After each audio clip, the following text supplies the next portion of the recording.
Hi guys, ఈరోజు వీడియోలో మనం 2017లో రిలీజ్ అయిన టెర్రిఫైర్ అనే స్లాషర్ మూవీ ఎక్స్ప్లెనేషన్ చూద్దాం. టైటిల్కి తగ్గట్టుగానే మూవీ అయితే మాత్రం చాలా టెర్రిఫైయింగ్గా ఉంటుంది. అండ్ ఈ మూవీలో మెయిన్ క్యారెక్టర్ అయిన ఆర్ట్ కనీసం ఒక్క మాట కూడా ఎక్కడా మాట్లాడు. ఈ క్యారెక్టర్ చాలా ఇంట్రెస్టింగ్గా ఉంటుంది. ఈ మూవీ స్టోరీలోకి వెళ్ళబోయే ముందు మీ అందరికీ ఒక చిన్న రిక్వెస్ట్ గైస్.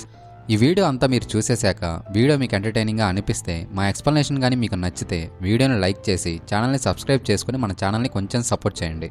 అండ్ మన ఛానల్కి జాయిన్ బటన్ కూడా ఉంది. ఇంట్రెస్ట్ ఉన్న వాళ్ళందరూ జాయిన్ బటన్ మీద క్లిక్ చేసి మన ఛానల్లో ఒక స్పెషల్ మెంబర్ అయిపోండి. అక్కడ మనం ఎక్స్క్లూజివ్ వీడియోస్, పోల్స్ అండ్ మన ఛానల్లో అప్లోడ్ చేయబోయే అప్కమింగ్ వీడియోస్ యొక్క అప్డేట్స్ని పోస్ట్ చేస్తుంటాం. అంతేకాదు ఎవ్రీ 3 డేస్కి ఒకసారి క్విజ్ని కూడా కండక్ట్ చేస్తుంటాం. మీరు అందులో కూడా పార్టిసిపేట్ చేయొచ్చు. ఇవే కాదు, ఇంకా చాలా మంచి ఫీచర్స్ అన్నీ కూడా మన ఛానల్ మెంబర్షిప్లో ఉన్నాయి.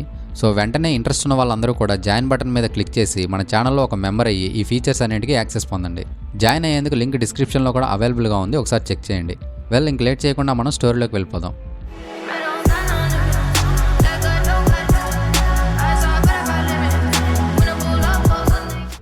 ఓపెన్ చేస్తే ఆర్ట్ దాడి నుంచి తప్పించుకున్న అమ్మాయిని మోనికా ఇంటర్వ్యూ చేస్తుంటుంది.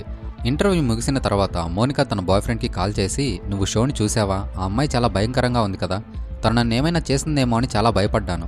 ఏదైతేనేం ఖచ్చితంగా ఈ షోకి రేటింగ్స్ చాలా ఎక్కువగా వస్తాయని అంటుంది. మోనికా మాటల్ని విన్న ఆ అమ్మాయికి చాలా కోపం వస్తుంది. దాంతో తను మోనికా కళ్ళలోకి తన వేళ్ళని గుచ్చి మోనికా పైన అటాక్ చేస్తుంది. ఆ తర్వాత తను సైకోలాగా విచిత్రంగా నవ్వుతుంది. ఈ అమ్మాయిని గుర్తుపెట్టుకోండి, మూవీ ఎండింగ్లో తన గురించి మళ్ళీ మాట్లాడుకుందాం. ఇక్కడి నుంచి స్టోరీ ఎగ్జాక్ట్గా 1 సంవత్సరం వెనక్కి వెళ్తుంది. హలోవిన్ పార్టీ నుంచి డాన్, తారా బయటకు వస్తారు.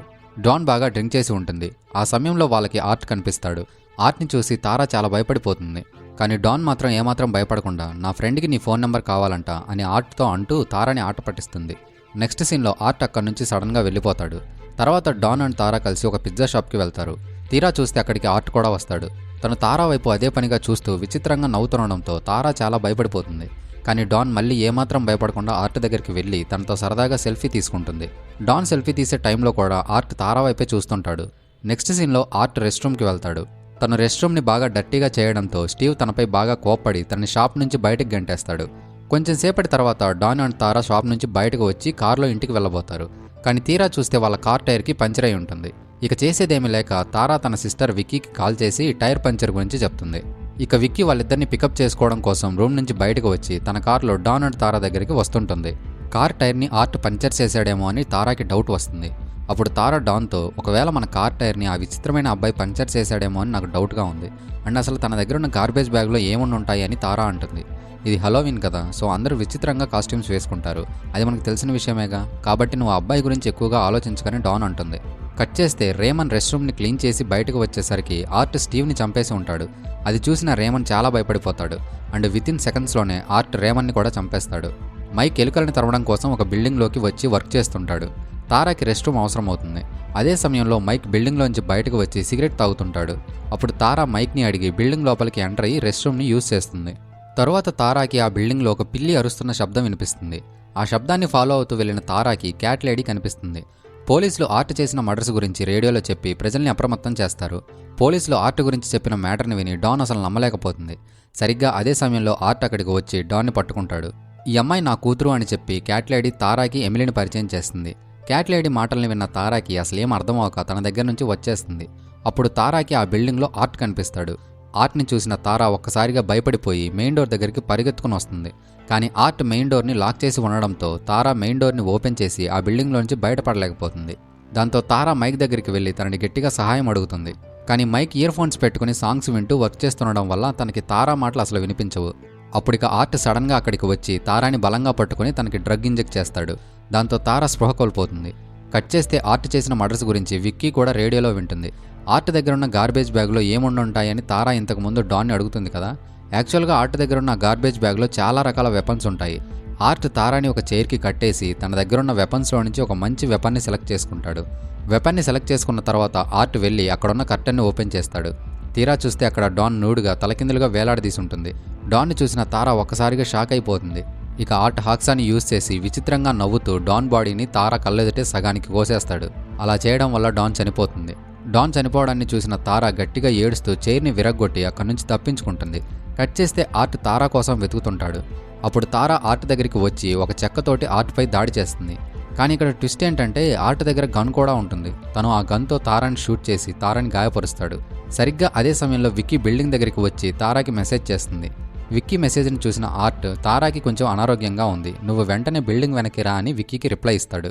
తర్వాత ఆర్ట్ వెళ్ళి డాన్తో సెల్ఫీ తీసుకుంటాడు అండ్ తనకి తారాని గన్తో షూట్ చేసి పూర్తిగా చంపేస్తాడు. ఆర్ట్ తారాని చంపడం క్యాట్ లేడీ చూసి భయపడిపోతుంది. తను వెంటనే పరిగెత్తుకుంటూ మైక్ దగ్గరికి వెళ్ళి బేస్మెంట్లో ఒక విచిత్రమైన వ్యక్తి 2 అమ్మాయిల్ని చంపేశాడు అండ్ తను నిన్ను నన్ను కూడా చంపేస్తాడు, కాబట్టి నువ్వు వెంటనే పోలీసులకి కాల్ చేయని మైక్తో భయపడుతూ చెప్తుంది. అప్పుడు మైక్ ఆ క్యాట్ లేడీతో అసలు నువ్వేం మాట్లాడుతున్నావని అసలు పట్టించుకోడు. బిల్డింగ్ వెనక్కి వచ్చిన విక్కీకి ఒక డోర్ కనిపిస్తుంది. తను ఆ డోర్ గుండా బిల్డింగ్ లోపలికి ఎంటర్ అయ్యి తారాని గట్టిగా పిలుస్తుంటుంది.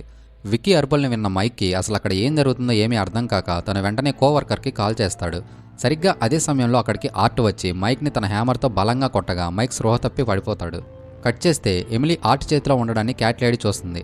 ఎమిలీని తిరిగి తీసుకోవడం కోసం క్యాట్ లేడీ ఆర్ట్ దగ్గరికి వెళ్ళి తనకి అమ్మ స్పర్శ ఎలా ఉంటుందో చూపిస్తూ తనని ప్రేమగా కౌగిలించుకుంటుంది.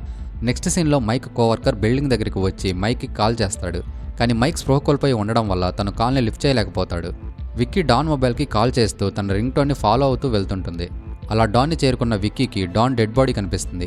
డాన్ చనిపోయి ఉండడాన్ని చూసిన విక్కీ ఒక్కసారిగా భయపడిపోతుంది. భయంతో వెంటనే అక్కడి నుంచి బయటకు వచ్చిన విక్కీకి ఒక అమ్మాయి అరుపు వినిపిస్తుంది. ఒకవేళ తను తారా ఏమో అనుకుని విక్కీ ఆ అమ్మాయి అరుపుల్ని ఫాలో అవుతూ వెళ్తుంది. అప్పుడు విక్కీకి అక్కడ క్యాట్ లేడీ డెడ్ బాడీ కనిపిస్తుంది. తీరా చూస్తే ఆర్ట్ క్యాట్ లేడీ యొక్క స్కల్ప్ని అండ్ బ్రెస్ట్ని కట్ చేసి ఆ అవయవాలని తన బాడీకి తగిలించుకుంటాడు. విక్కీని చూసిన ఆర్ట్ ఇక విక్కీని కూడా చంపాలని తన వెంట పడతాడు.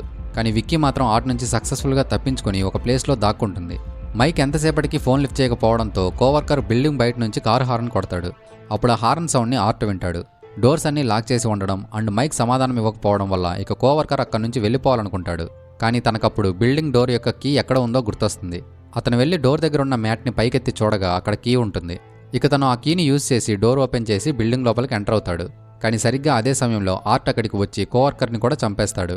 నెక్స్ట్ సీన్లో విక్కీకి తారా డెడ్ బాడీ కనిపిస్తుంది అండ్ మైక్ కూడా మెలకువలోకి వస్తాడు. చైన్స్కి అంచున సిజర్స్ అటాచ్ చేసి ఉంచిన ఒక వెపన్ ఆర్ట్ దగ్గర ఉంటుంది. దాన్ని యూజ్ చేసి తారా దగ్గర ఉన్న విక్కీపై ఆర్ట్ భయంకరంగా దాడి చేస్తుంటాడు. అప్పుడు మైక్ అక్కడికి వచ్చి ఆర్ట్ మీద బలంగా అటాక్ చేసి తను అక్కడి నుంచి విక్కీని వేరే ప్లేస్కి తీసుకెళ్తాడు. మైక్ 911కి కాల్ చేసి ప్రజెంట్ వాళ్ళున్న సిచ్యువేషన్ని అండ్ వాళ్ళున్న అడ్రస్ని చెప్పి వెంటనే ఇక్కడికి పోలీసులను రప్పించమని అంటాడు. ఆ సమయంలో ఆర్ట్ మళ్ళీ వాళ్ళ దగ్గరికి వచ్చి మైక్ తలని బద్దలు కొడతాడు. దాంతో ఇక మైక్ కూడా చనిపోతాడు. తర్వాత ఆర్ట్ విక్కీని ట్రక్తో గుద్దించగా విక్కీకి దెబ్బలు తగిలి తన స్పృహ కోల్పోతుంది. కట్ చేస్తే ఆర్ట్ విక్కీ ఫేస్ని తింటుంటాడు.